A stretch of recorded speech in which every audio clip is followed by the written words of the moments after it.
Hey everybody, welcome to Brass and Bougie. My name is Adrienne. This is the home of my gun diary where I'm sharing everything related to my journey exploring firearms. It's been about a month since I purchased my first firearm, and I've been getting acclimated and getting used to it and figuring out all the things. And I've gone to the range a few times just to practice shooting and get comfortable. And I even had an opportunity to go to a range day with a group of folks and get a couple things that I could work on myself. So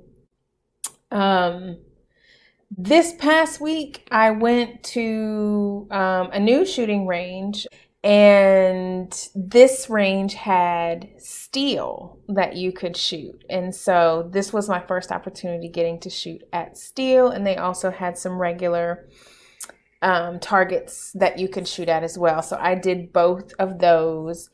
Now I actually have some things I want to work on and get better at. And so when I went to the range, I actually had a plan to work on two things in particular.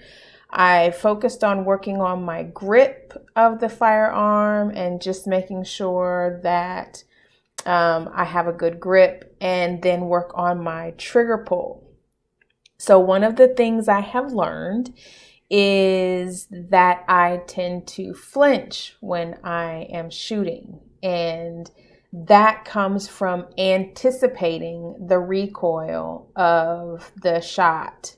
And so I kind of dip my gun a little bit right before the shot, and that causes a lot of my shots to be low. Then when I corrected it, I overcorrected and things were high.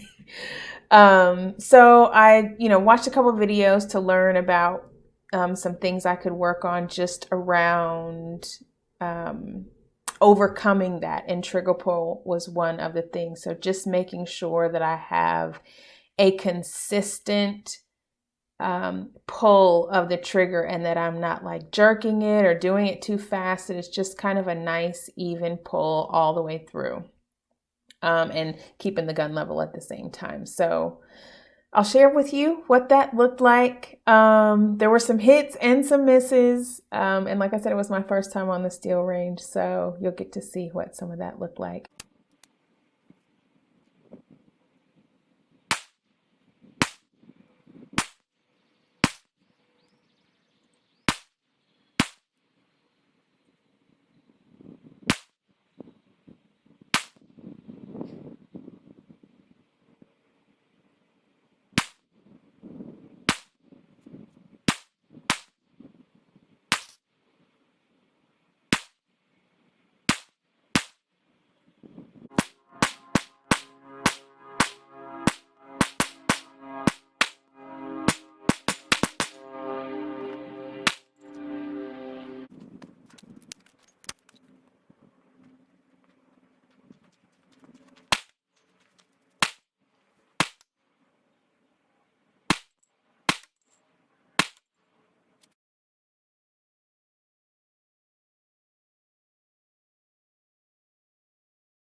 Okay, so that was my day at the range this week. And to summarize my experience overall, there were some pros and cons of shooting on the steel targets. I enjoyed hearing the sound, like when it hits the steel, there's kind of a satisfying sound you get when you hear it, but it's also really annoying when you don't hit it, especially when I kept looking at those plates across there. None of them were going down. I was frustrated, but it kind of felt like being at the fair back in the old days. So, I got over it.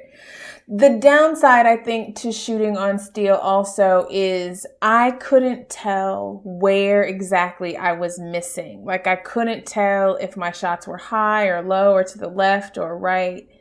And that made it more difficult for me to try to correct to get on target. So I think that's something I'll probably reserve for a little later in my journey, after I get some of the basics of shooting and accuracy and line of sight and some of those things down.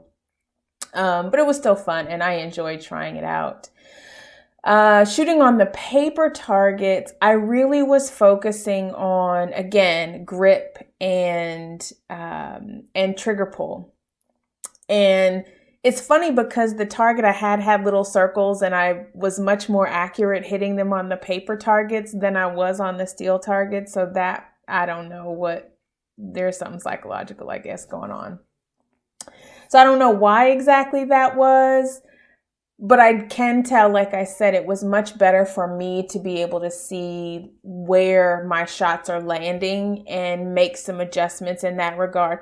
I wasn't all too concerned really about where they were landing today, or at the range that day, because again, I was focusing on grip and trigger pull. And so as long as I'm landing on the paper, like if I need to shoot, as long as I'm on the paper, I'm hitting something. So, I count that as a win. But overall, I had a good time. I enjoyed this range. We were the only ones out there, and that was really a nice bonus. Me and my husband were the only ones out there shooting that day. So that's super nice. We had the whole range to ourselves.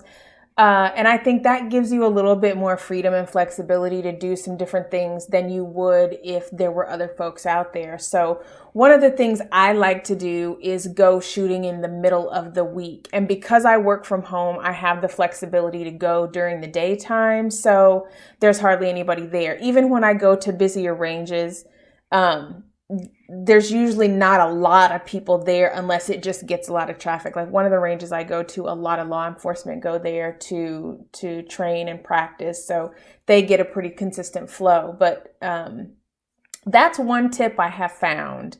If you want to have a little bit more flexibility, have a little bit more room, I like to go in the middle of the week and during the daytime, so we get to have a little bit more privacy, particularly at some of the quieter ranges. So that's this week in review. I counted a success because I got to go shoot and I got to work on some skills that are going to help me improve. So that's really the goal for me right now.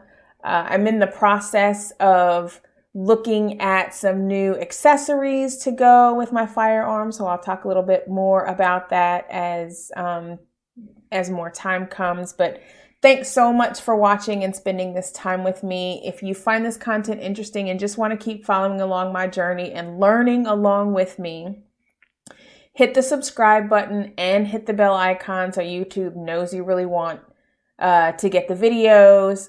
Please like this video if it was good for you, if there's anything that was useful, and feel free to leave a comment if there's any experiences you have at the range or any questions. I'd love to build some community, so let's talk. I look forward to seeing you next time. Until then, take care, be well, and have fun.